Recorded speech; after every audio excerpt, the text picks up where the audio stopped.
Hi, Patty. Can you hear me?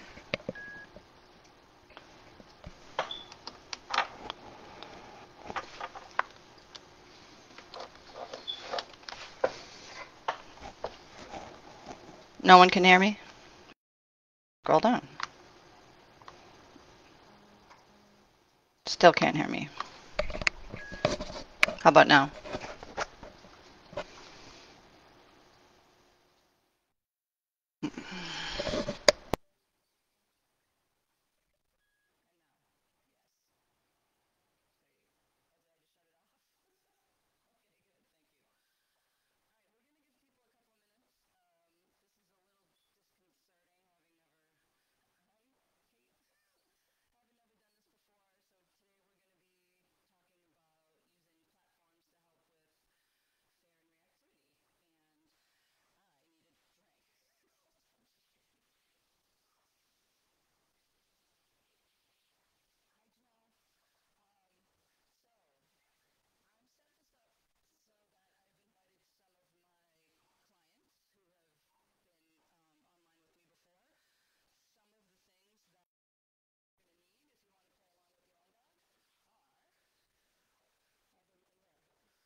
How about now? Is it just audio now?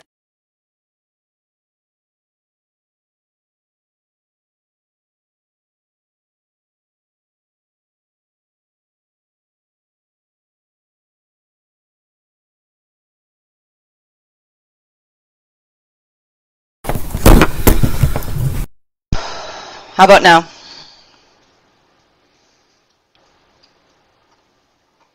I unplugged it and plugged it back in.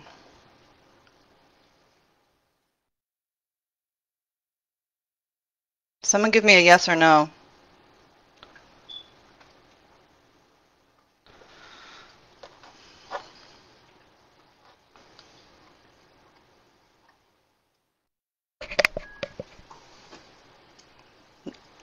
Okay, thank you, Cheryl. Hi, Bob, if you're there. So I'm going to go through that again because I'm sorry if you didn't hear what I said. So to play along at home, we're really going to need three things. Something to perch on, this feed bucket. Hardcover books work really well. Those of you that have been doing training for a long time, we know that we used to use phone books. A box that your dog can fit 4 paws in. You have time if you want to get a scissors or a knife and find a box and cut it lower so that they don't have to really jump in. It shouldn't be much higher than this for like a medium-sized dog. And a platform. I use, for this class, we're using a longer type of platform. This is a dog platform. If you guys want the link on where to get these, I can add it at the after. Cheryl, everyone else can hear. Maybe you need to turn yours up. I also have climb platforms. Those would work great with or without the legs, depending on your dog. You probably would want to start it with the legs off in the beginning. So I'm just going to give a little intro on how I got into using platforms for fair and reactivity. Hi, Patty. Thank you. It all started back when I had my second dog as an adult, and I had little kids, and we lived in Boston, Mass. And I was doing agility with Charlie, And she was super reactive, and it was really difficult because we lived in the city, we had no fence, I had little kids. Obviously, I was committed to my dog, but it still was challenging. And some days I would take them to the park, and I would leave the dog home, and other days I would take her. And I learned early on that she would not be reactive if she was climbing trees with the kids. So they thought it was hilarious. It was a really fun activity for, let's see, everyone. If you do climb trees with your dogs, obviously you want to be careful. This was a low tree. It had like a little, wasn't very high. And if dogs came by, even dogs that she had previously tussled with, she was on task, having a good time, big, huge smile. I actually used her image with my kids in a tree for flyers that I used to have way back a long time ago. And it said, "Is your dog driving your family up a tree?" And Charlie was like all smiley looking up at the kids in the, I think it was a peach tree or an apple tree. Anyway, so for many moons, I've concentrated on reactivity and aggression and fearful behaviors. And I started using these boxes right here when they come. I have them in different sizes. I started using them in my Fearful Dog class to teach shaping, and we found out that once the dogs who were pretty frozen in fear, some of them when they first came in, you know, I just should probably premise and say that everything that you're going to learn here today or we'll talk about here today, nothing, it's all force-free, nothing is forced. The dogs are active participants. We are not making the dogs do anything at all. So no dog is ever forced to get in a box. But what we started doing in the Fearful Dog classes, and again, you should do this in puppy classes too, was to have them interact and shape, do little fun shaping exercises in the box. And I'm going to demonstrate what that looks like in a second. So if you guys want to get a box, clicker if you use a clicker. I've found watching other conferences that sometimes the click has a delay, so just assume that I have impeccable timing, but I don't. But just assume that I have good timing, and I'm going to use our new dog. We have, I guess she must be about 20 months now. We have a new smooth collie, and she's new to the kind of training that I do, where she has to make choices and shaping. So I think first we're going to start with, I changed my mind, sorry. I'm looking at the wrong notes. First we're going to start with just a simple pause up exercise. So get something that your dog can stand up on, and I'm going to go right over there. Hold on, I'm moving my stuff around here. She's going to go right there. Okay. So I have a clicker in my pocket. I'm going to get some treats. She has something over here keeping her busy that she may not want to give up, but we'll see. So I'm going to trade her. Come here, Chi. So before you go on to the box stuff, you want your dog sticky, good girl, so that when they see something and it comes down, they know that they're going to get paid to get on it. So for dogs that have not gone on anything, you might want something, you might want to try something easier like a piece of foam, which I get at Lowe's, and you would just want to, we're going to assume she hasn't done this before, but she has. We would just want to very slowly lure them, and if your fearful dog hit it with their paw, they would get a cookie. But anyway, we're going to assume that we're not working with fearful dogs right now, and that you have a dog that will easily go on something. So exercise number one would be, first get them on something. And for some of you that I invited, I know your dogs are not going to be doing what she is doing right now, which is being sticky to the bucket. But you really don't want to go much further for the other things until your dog sees a little something, whatever you put down, and they'll stick on it. Good girl. Off. I'm going to let her take a break for a second, give her a thing back. So the whole idea behind having them interact with things that are down is so that when we get outside and our dogs are worried, fearful, reactive, whatever, you can use an enriching environment like rocks, tree stumps. That was a bad click. Tree stumps, park benches, walls. We are creating, so if you're taking notes, this is your big note right here. We're creating a conditioned emotional response. So you can't really see her face, so I'm actually going to move so you can see her. Yoo-hoo! Chi-chi! Whoop, stuck on my finger. She's enjoying this. Uh-oh. Hold on. The whole idea is to get them on platforms so that they're having a good old time. So a lot of you have climbs. She's new to this. I only gave it to her for the first time yesterday. Good girl. She's happy to go up on the climb. You can do other training on the climb. So again, conditioned emotional response. The dog is enjoying doing simple things up here, having a good old time. I am going to switch out dogs in a little bit and show you, can you bow? And show you my other dog and how much he just loves doing stuff. So whatever you can do on whatever you have helps to make the dogs happy. I'm going to come back and answer questions before we go on.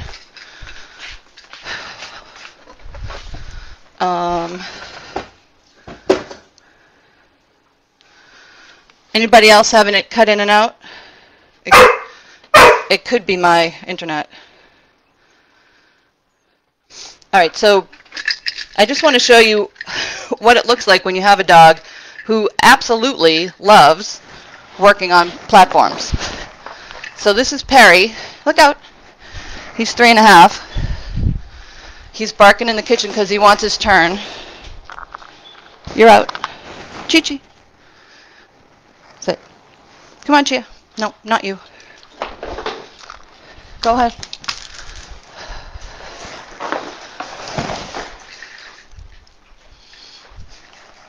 I just want you to see what a dog who loves working on platforms looks like.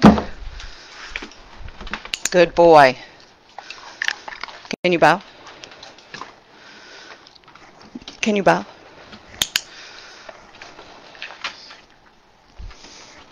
Good boy. Go get it. Oh, again with the gate? Can you bow? You can teach them things that they haven't been able to learn before. Perry's working on down, back down, bow from a down. Yeah, good boy. So whatever you can do that your dog enjoys doing on the platform, can you spin? Come here. Spin. Spin. And bow. Good boy. You can work on stays, down, all the way. You can work on stays. Come here. You can work on down, down. Lie down, down. We've been working on bows yesterday. But you know what? It's not wrong that he wants to do that. Down. Cross your paws. Good boy. Okay. He's done for a second. I'm going to get them a couple more Kongs that are frozen, and I'm going to come back and answer some questions.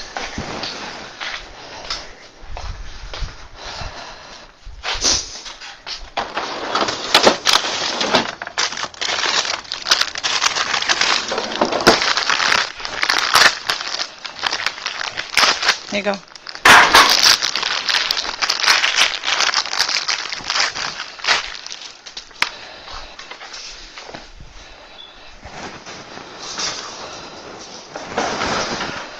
So step one, help your dogs to make...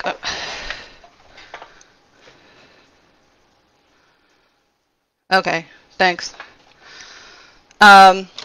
All right, I'll move the platform in a different place next time, Cheryl. So step one is you want to get your dog enjoying going on things. Um, some of you might have seen the picture of Chia. We went for a woods walk the other day, and I looked up and I didn't see her because she had run ahead and gone on a newly cut down tree stump, and she kind of blended in to the sunrise. It only lasted for like 3 seconds, but I thought she was gone. But that's how much she likes it. When we go on walks, we interact with the environment all the time, like all the time. And that makes for a more enriching walk. Now, dogs that I work with here in Portland, Maine, especially the city dogs, I have them do a lot of environmental enrichment. This last summer, I had quite a few dogs in that had been in my Control Unleashed and Reactive Dog classes that were able to take parkour classes, which basically, here's how that class worked. It was 5 weeks. The first 2 weeks were in my yard, and the dogs interacted on all sorts of basic equipment, like I guess you could say it would be pre-agility if people wanted to go on and do agility, but nothing really wobbled all that much. It was just different things, climbs and foam things, and tree stumps, and let's see, what else do we have? Aerobic steps, foam things. They jumped from one climb to another. They went under the climbs. Just whatever you can think of to interact with whatever you have. And then the third, fourth, and fifth week, we went on field trips to relatively wide open spaces, but still public parks. And I had scouted locations to find places to go. One of the places that we went to was a summer camp playground that was probably built in the 60s, and it was really super fun, and they went in like wooden trucks and put their paws up and drove, and anyway, everyone had a really great time, and it just got me thinking about how these dogs were not able to go and work around other dogs prior to doing this type of behavior. Now, it does not, right? Peach one on my hammock, that's true, thanks Kim. Obviously, we held it, and she didn't spin around and fall. But she did it with humongous gusto. And so Kim, who just commented, she was in that class, and her dog is still somewhat reactive to certain stimulus, to include trucks, yet we had a class. They were on the page where I announced this class. We're at Fort Williams Lighthouse in Cape Elizabeth, Maine, and there's a parking lot right there, and the dogs were posing on rocks in front of the lighthouse, and you know, people loved it. So okay, so Lisa asked, how does this keep your dog from reactive negatively towards surrounding activities? So until your dog, I mean, it's not like stick your dog on a foam thing and then you're all set to go. These are dogs that had other training, and it was kind of the missing link. It's not a standalone activity, but it's also very enriching. So I started to say that dogs that I have that live in the city, Portland is a very progressive dog town, and we have lots and lots and lots of rescue dogs, and they started to just get more confident, like come down from the third floor, look both ways, nobody's here. Oh, look, there's the little wall in front of my house. I'm going to go up and down that a couple of times while just to keep busy and get some cookies. So again, it doesn't stand alone. It doesn't really work unless your dogs have a conditioned emotional response where they know that good things are going to happen. It kind of kicks in happy memories. It's also a good thing to do in the house. I'm going to show you some other things. We had one dog here this summer, Stomper, who could back up to tree stumps, which my dog Perry can do because we've been practicing on the ottoman. I'm happy to show you that if you want, but we're going to do some hind-end awareness stuff, which is good for overall balance. It's good for agility dogs. It's good for any kind of sport. I'm going to show you a couple of exercises that you can try at home. Anyone have any other questions?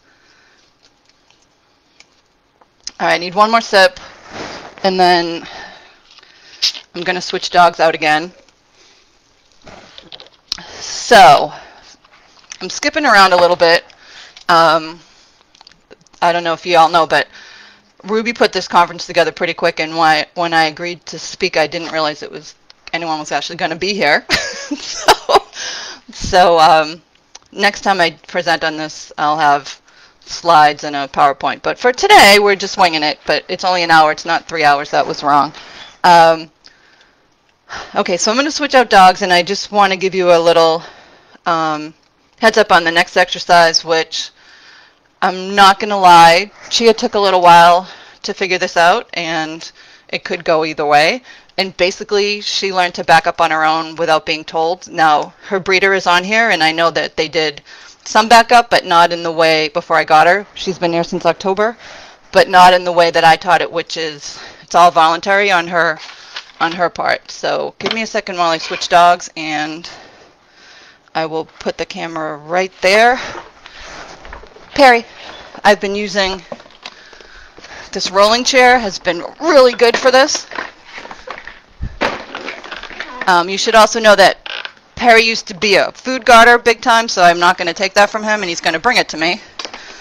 Perry, hand. Ah, what a good boy. Come here, Chi-Chi. Come here, Chi-Chi. Come with me. Perry, you're staying here. Kitchen.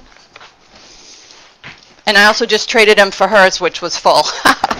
So he got the better deal. I almost did one on food guarding because that's my new specialty, because boy, I worked hard at that. He came to me as a puppy, and he was a scary, scary dog. He used to guard invisible things from us, and he came that way. Okay, so we're working on hind-end awareness. I'm going to see if I put this there. You guys can see it, right? Yep, okay. So I'm going to move it down a little bit. Come here. So for this one, we're going to make believe that your dogs have never done this before. We're going to use a lure, and I'm going to lure her and catch her with her hind feet on it. Now, some of your dogs are not going to like that, and it's going to take you a lot longer than this, but because we're pressed for time, whoops, I'm not going to do it for a whole long time. So we lure her. We're going to give her a lot of rewards for going on here. I'm going to take the cookie. I'm going to throw it behind her, and she's going to come back. So I have one dog here, Patty with Harvey, who chases or is super reactive. We actually don't want them to sit at all, to cars. So we've been working on lots of things. And now this is a place where you can start to use objects. Harvey is learning to skateboard. So if you want to teach a dog to skateboard, whoops, go find it. You would do the same thing, only you would go this way and catch them with all four. Good girl. Really good exercise. Again, we don't want them sitting. If she was going to sit, I would catch her. So now we're looping. You guys know about looping? Looping is when the dog offers a behavior, gets a reward, offers a behavior, gets a reward. That's just for those of you that want to teach skateboarding. So for dogs that go after skateboards, get them their own. Okay, so we're back to teaching her 2 feet work. So she got a jackpot reward. I'm going to pick that up. Now, eventually, she's going to back up to this because I'm going to say a prayer that she'll do it. But we're going to teach her back up in a completely force-free way. First, I need another sip of water, sorry.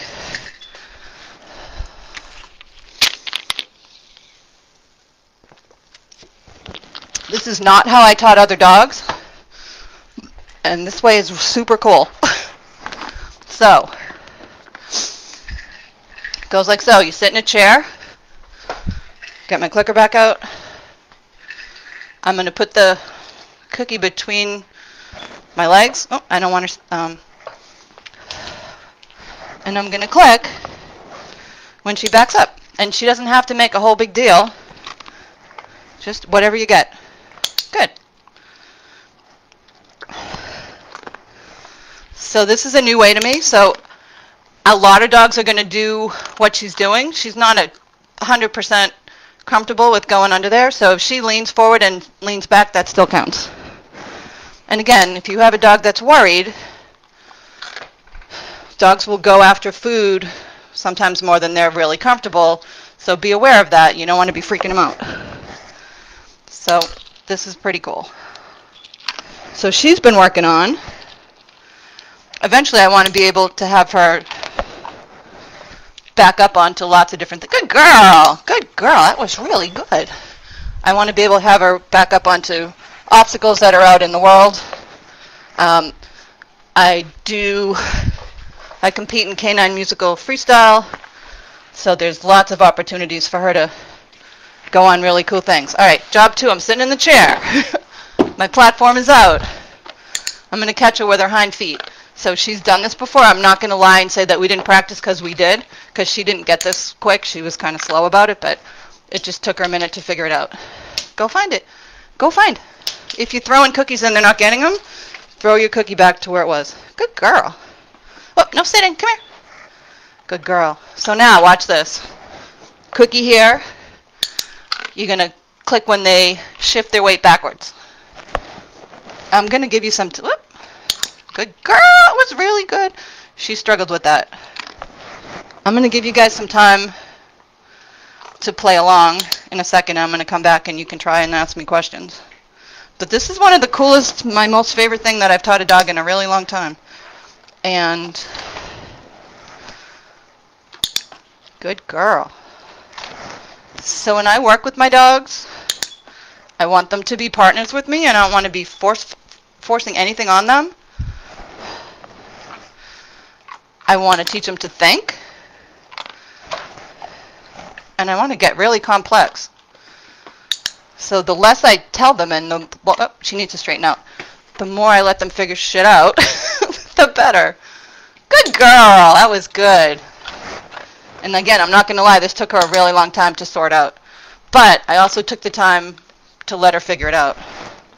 And by a really long time, I mean my other dog learns everything super fast. Good girl. Good girl. You're done. And she had to sort it out, but also she hadn't been taught to think like that. And again, when she's on walks, she'll just prance over to whatever the next thing that she can pose on, and she loves it. And the other thing that does is we do a lot of off-leash walking in the neighborhood, and she stays close. Cheryl, I know she's awesome, isn't she? What is the pad from Lowe's? Okay, so you can go to Lowe's or Home Depot or whatever country you're in. Just get a piece of foam. You can cut it to whatever dimensions you want. If you were going to do this one that I love so much, the length doesn't matter so much, but you don't want really more than 2 inches on either side when your dog is standing. And then you could cover it with duct tape. And you can get pretty creative with colors, or we used to have ones with ducks. And before that, we had ones with Jonas Brothers, because that's how old I am, because my daughter's like that. You can do lots of things with foam squares. You can also do lots of things with human exercise equipment. I just got some pads, which I can show you, pretty cheap on Amazon, that the same one in the dog world would be 4 times as much. You can also Google making, what do you call them, platforms for your dogs and get ideas. You can do, if you do obedience, you can have square ones where your dogs just sit, or if you have sloppy sits, they can go and sit on there. Anybody want to try anything at home? I would think the first thing you'd want to do is work on 2 paws up with front feet. I'm going to give you all a few minutes to go and play. And how cute is my collie? She's the cutest. She's the cutest. Anybody playing at home?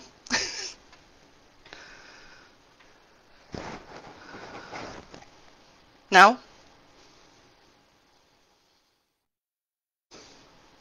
Anybody want to try backing up with a chair? That's a really good one. And again, I've known about it, but I only recently started doing it. Nobody's playing at home. Nobody's talking to me.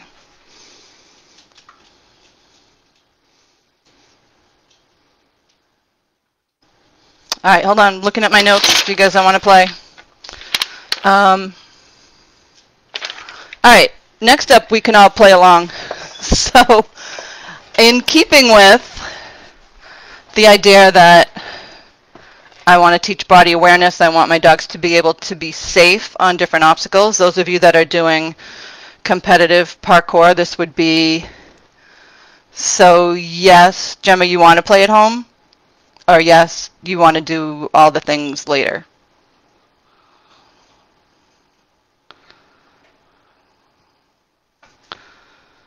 Yay! Lee, is that how you pronounce your name? Lily. Peach is at daycare. You actually could use your cats, yep. One of my goals with Chia, it's those of us that do a lot of trick training, we have unicorn tricks that we've not been. I just started back up because, yeah, so if you haven't done a lot of backup, this is a really good way to teach it. You don't have to go on to something. Actually, I should probably say the first time we did it, this platform comes in half. There's actually two. They're Velcro together. She went on the lower one, and you know you have to go by your own dog, but she actually did better when she learned to lift her leg back. And then if they're learning back stretches like that, that's the beginning of lift one leg. Good, Patty. Lift one leg like you're peeing. It's the beginning of, sometimes we call it Batman, where a dog backs up against the wall and does a little bit of a handstand. Some of our dogs in parkour class, actually the littlest one, nailed that on rocks in front of the lighthouse, which was really cool. And there was a whole bunch of tourists there. It was super fun. It's the beginning of back up into something high. So, back to the unicorn trick. Okay, good, Lisa. So again, keeping in mind that interacting with things, again, I can't say it enough, we're looking to make a conditioned emotional response that's happy. Here's another place where that is going to help you is if you have vet issues. I'm a fare-free vet professional. I also am a behavior person at a local vet, and I tend to work with their clients that have to be completely sedated, put out, to have nails done, eyes looked at, ears, whatever. So we have found that working on the climb, where they learn that when they're on a platform, that they learn that that's when they're going to be touched, can be, okay, struggling to, so the question was, we love this game, but struggling to introduce the incline. Do you mean incline like this, so that they're going up? Yeah, like that, so that they're going up a wall, or incline meaning that they have to do a little bit higher? Suzanne. You can also walk in towards them, and sometimes they figure it out, but you can take the, if you have a climb, you can take it, Chia wants to go back to school. You can take the climb and take two legs off and have them back onto that if you haven't tried that before. I haven't tried that with Chia yet, and I could, but I'm not sure how that would go, because she only just got introduced to it yesterday. All right, so back to the box. So we're playing with boxes now. So if you want to go grab a box and see if you can get all 4 feet in. For those of you that are more advanced, the exercise would be all 4 feet, maybe do something in there like sit or spin, and then concentrate on 2 feet, and then front feet, and then back feet. And then Perry's been working on right side and left side, but I'm not going to have him do that today because he's too quick and he tries to do 5,000 things at once.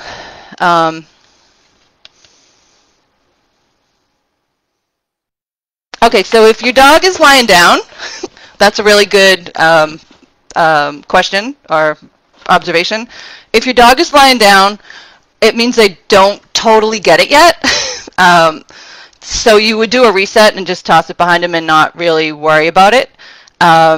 When we introduce new things, it can be really stressful for them. And they're going to default to something that is paid before. So if you have a really great default down, there's a pretty good chance you're going to get that.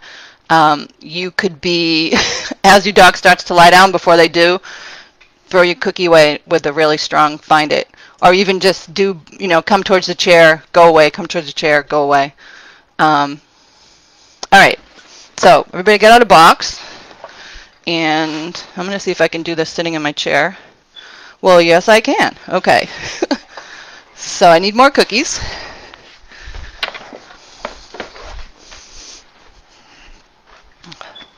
So I've been skipping around because that's what happens when you have ADD. The unicorn trick that I'm looking for, and a unicorn trick is something that you have not been successful in teaching other dogs. Chia has shown me, because she can go, seriously, she will balance on like an icy limb that's about this wide with all 4 feet. So she has shown me that she could do the Tupperware trick, which is basically you start with a box, and then they get smaller and smaller and smaller so that they look like a goat, and they're in a really small... So I'm just going to wait. She has a hard time with this, but I'm not going to wait too long. So she's not getting in, so I'm going to lure her in. Good girl. All 4 feet. All 4. That's not what I'm looking for, but there's no wrong, okay? When we're... Oh, there you go. There's no wrong. So she's smart. She figured out that she has more space if she goes diagonal. So I'm going to respect that and throw her cookie that way. Oh, and she also didn't get out because she knows that all 4 pay. If I wanted to isolate her back feet, good. I could just back up a little bit.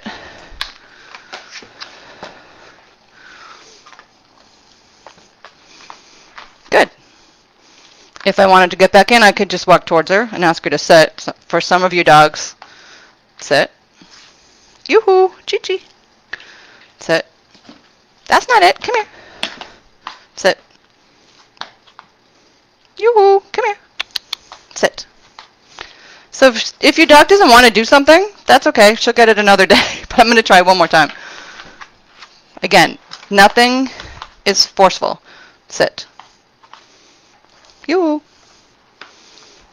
She thinks that that's cool. There you go. Good. Oh. She started to sit and got her tail caught. I don't know if you saw that. She also has been spinning in the box. Or not. Come here. No, come here. If you want it. All right, never mind. She is on break. That's what happens with live. That's still okay. Nothing's wrong. She still had a good experience while we were hanging out.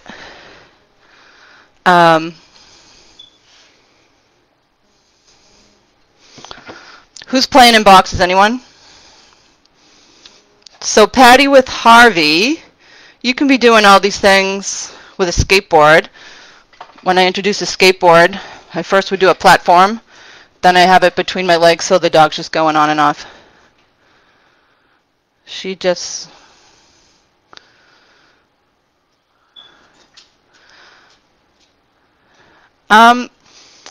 So Suzanne, she might not be ready, or we do a thing called changing the picture.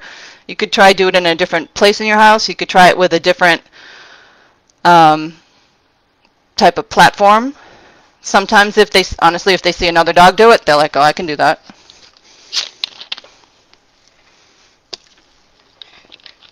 All right, so let me look at my notes.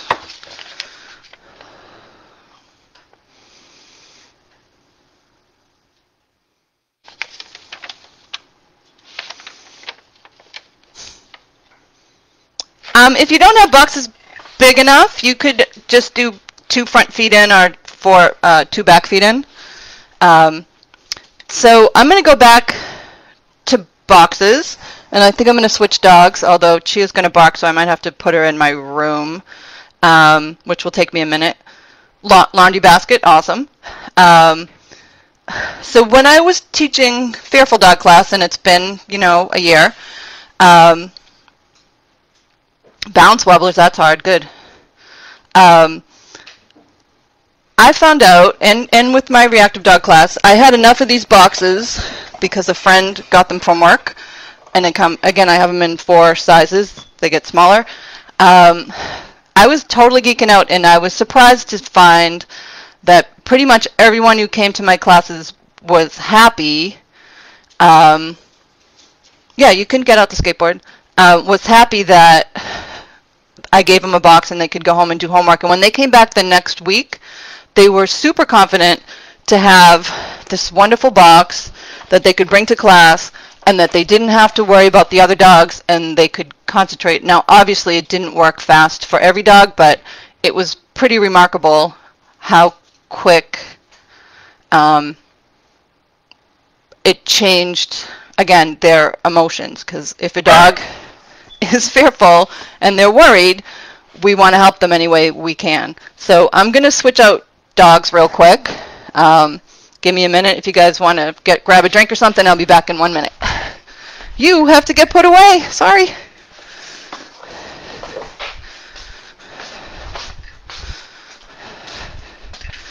Come here, Chia.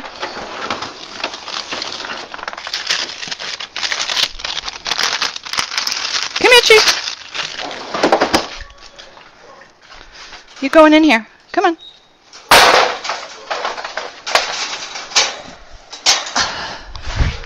Okay. Okay, you're fine.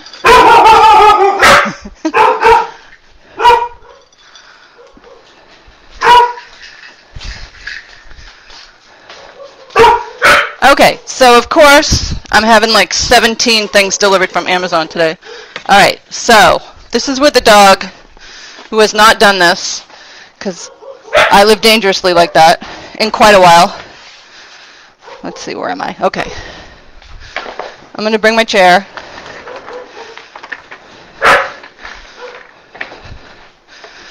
So if you were going to shape something with a box, some of you are familiar with Karen Pryor's 101 Things with a Box to do with the box. Okay, that counts actually. I'm not a huge fan of that because most people, so I don't know if you noticed that, but I haven't started yet and he's already putting his head in the box. So that counts. I'm going to pay for that. Then he put his head in the box longer, also counts. So whatever you do with a novel object. Now, obviously, if you're working with dogs that are afraid, good boy. Oh, stuck to my finger. I'm going to have to pick it up. Hold on. It could be something, again, like a piece of foam, or it could be a piece of yoga mat. You can cut a yoga mat in a square. Whatever that is not freaking out the dog. But once they start to get a little braver, once they learn that they can interact with things and good things happen, I'm just going to let him see if he offers anything. And we just want them going in and out, having a good time. Again, if you're new to shaping, you've seen me do this a bunch of times today already, you could toss the dog away from you and encourage them to come back to you. Perry's working on all 4. Good boy. Good job, buddy. So in Karen Pryor's 101 Things to Do with a Box, which I've done with many dogs, I really find it's useful for the people that don't so much understand clicker training yet. Um, but it can be confusing for the dog if you have a goal. So my goal for now is to teach him that I want hind feet. So Perry's super smart. But again, the more you do this sort of thing, the better. Did you get it? So it's under the gate. I might have to go get it. Good boy. And then you could start to name it. So for him, he knows feet. Feet are hind feet. When you have a dog that knows a bunch of stuff, it can be hard to come up with names for things. Feet. Good boy. And if there's one takeaway, it should be how happy my dogs are to work. So Chia, the collie, she's a little bit more of a serious worker, but she loves it. We're Good boy. He's going to get a couple of cookies for that, because just say he was a shy, fearful dog. That was a lot of banging, right? That just went on with that. So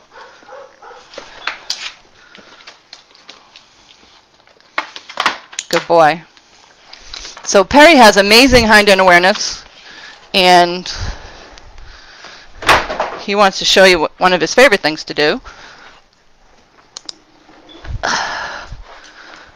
Come here. Which is feet.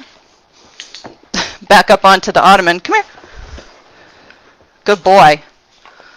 And if I wanted to just catch his hind feet, wait. I would feed him down here. You want to reward the behavior that you want. Come here. Feet. Wait. Go ahead. Good. If you are working on a handstand, you want to make sure that you're feeding your dog down low, because this is going to hurt their structure. All right. Off. Actually, he might want to step there. Go.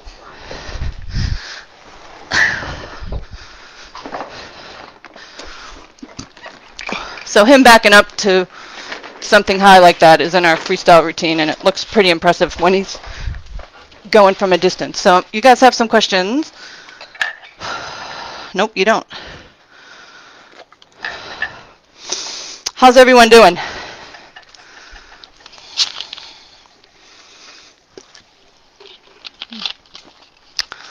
So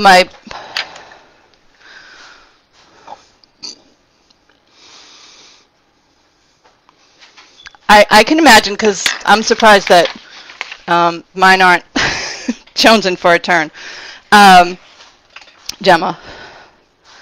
So we're just going to review a little bit. I want you to see his face. That's a dog who wants to keep working. He doesn't want to stop.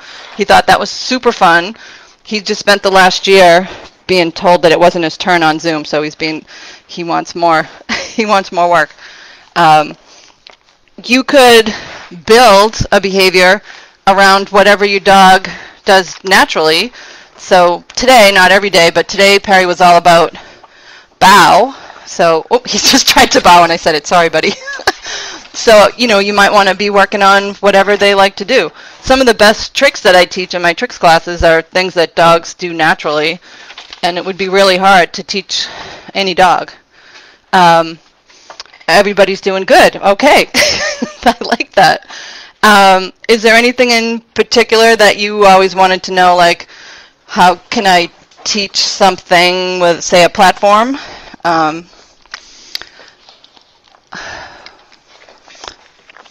So again, I use it for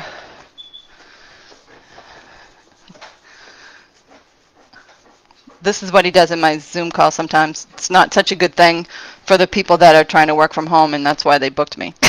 So you can follow my dogs on the Good Dogs Facebook page, which is facebook.com/gooddogstraining with a Z. Oh yeah, feeding down low, absolutely. So hold on. So everything I showed you was shaping where the dog, it was their idea. But if you wanted, say, to get them, you know what? I haven't done this with him before, but I'll give it a go. I can't imagine he won't be able to. He might try to go over backwards. If you were trying to get your dog's up on an incline, say, like so, you could go like so, where, I don't think you can see. So this is a really important concept. We don't just shape and kind of hope for the best. You're going to have the quickest, fastest results if you combine kind of a lure. You want to show them first what pays. So check this out. If you want to teach your dog to back up to a wall and starts with an incline, I'm going to make believe he doesn't know this. I am going to lure him around and reward him when he's up there.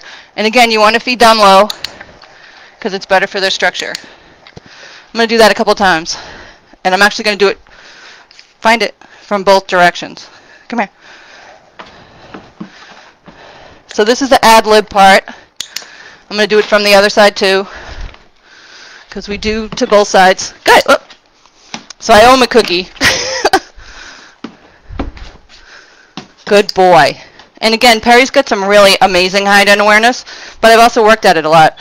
You can also, so he reached back, but we're going to make believe that he didn't. Come here. You can also ask them to back up. So if you walk into your dog, your hand would want to be about shoulder. I don't know if you can see shoulder. Otherwise, they're going to sit. Come here. Good. Come here. Good. Come here. Good. I did want to use Perry for one more demo, which I forgot about, so I'm going to do that. If you wanted to add distance, which we've been working on,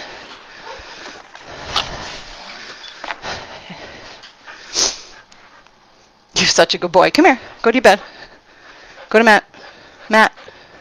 Down.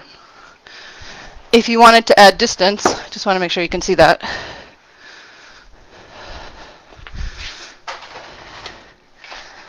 Okay, good. You could do it. I'm not going to do it sitting in the chair because I don't want to take the time to move the chair over, but what I'm going to do, actually, I changed my mind. Move in the chair.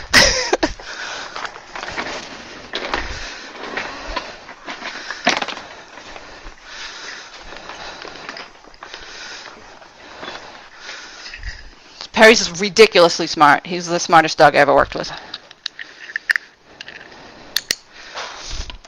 What you're going to do is reward them in position. If you reward position, your behavior will be stronger.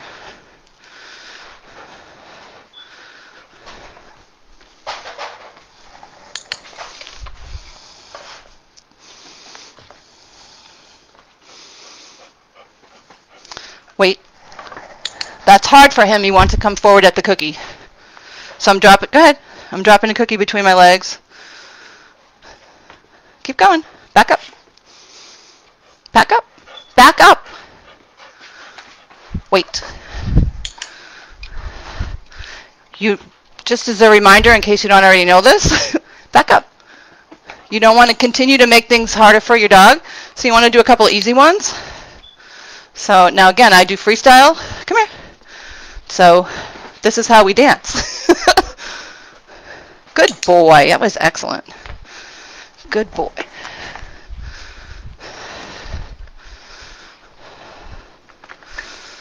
Good job, Perry. So Perry's not going to want to stop, but he's going to have to. You guys were busy talking, so give me a minute. Okay, Bob, this one's for you. This is one of the easiest ways to teach bow. This is for Bob. Bob raised Chia to love kids. She's 12 years old, I believe. One of the easiest ways to teach bow. You ready? They're on something, so they're not thinking about lying down. You take your hand, you go forward just a little bit, and then in. So he got off the thing, but... So he's actually beyond the bucket. It can be easier to teach on a bucket, but how you put your hand, you go out a little bit to shift their weight forward, and then in towards their toes like that. If it looks like Your dog is going to lie down, throw the cookie away. Throw the cookie away. Come here. Willow, stop barking. If your dog is going to hold a position, which some do on the first time, okay, then you would feed it. All rally-free competitions start and end. There's someone in my driveway. Sorry about the barking.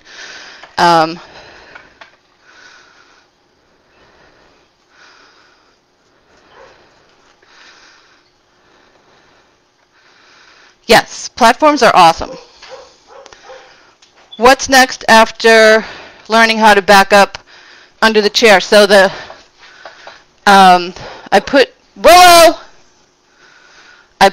two behaviors together, right? So you've probably heard the word back chaining.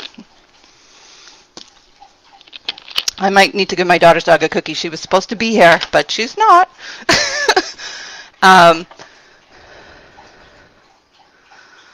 What do you mean 10-pound Bob?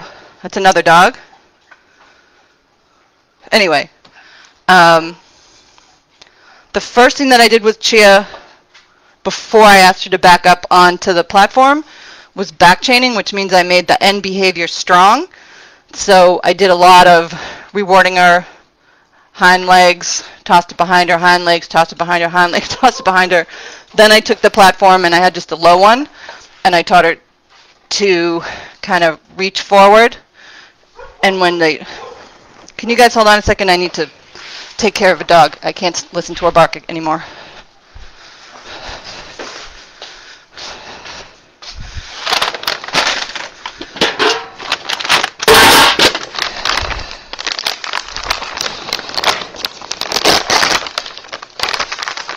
I'll be back in 1 second. Whoops.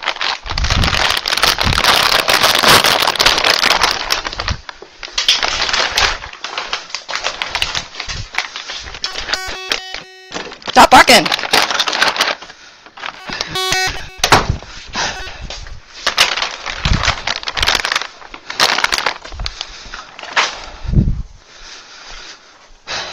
All better. There's someone working in the driveway. Oh, almost 10. That's awesome, Bob. You're awesome. I don't know why I thought you were 12. Okay. So the steps to back up to a platform would be teach back up and hind feet on the platform separately. You would want to make hind feet on the platform really strong. So again, you can lure them and catch them with their hind feet on there many times till you get to the point where Chia knew what her job was, which was to nail her hind feet. Does that help? Then you do back up separately. Then you add the platform so that they actually have their hind feet on the platform. They're getting the food. And I clicked for like 3 or 4 days with super short sessions where Chia was just leaning back and forth. And quite a few times she would get off or she would get stuck and she would just be standing there looking at me. So reset them, throw the cookie, reset, take a break. You don't have to make them do anything. Come back another day when everybody's fresh. Any other questions? So this is not a 3-hour situation. This is a 1 hour. I don't know why it said 3. But again, I was creating the love of working with me, fun games. You could see the dogs were not really stressed, except Perry wishes I could do it faster. But it's also good for him to think and slow things down. Create a love of going on platforms, and then you can take it to go. So I did want to talk for a minute about a dog that I had, Beck, who was highly reactive, and before climbs were invented, I found out that he could attend some pretty big seminars in person if I gave him space and I was off to the side where, you know, I protected him. Dogs weren't coming super close, but they were doing all sorts of things. But he could be in public if he was busy doing all sorts of things. So instead of like Karen Pryor's 101 things to do with a box, we did like 5,000 things to do on a platform while other dogs were running. It also can help if you run agility to bring it. However, I do want to just stress that if your dogs are over threshold, if they're barking and lunging, this is not the time for that. This is sort of like you've done the other things and now you need that one more thing that can help you get out and have fun. Okay, so I somehow made an hour and didn't throw up. I felt a little nauseous this morning, I'm not going to lie. I want to thank you all for coming. And again, if you wanted to learn more in a little follow-up, I'll put some links, but you can certainly follow Perry and Cheetah on my Facebook page, Good Dogs Training with a Z. So no questions. I'm pretty psyched that you guys were all here and hope you learned a few things. Just so you know, this took me like 30 years to learn all these things.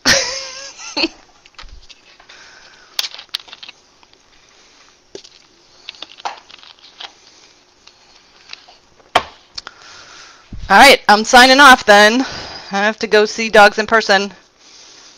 And again, thank you all for coming. Bye.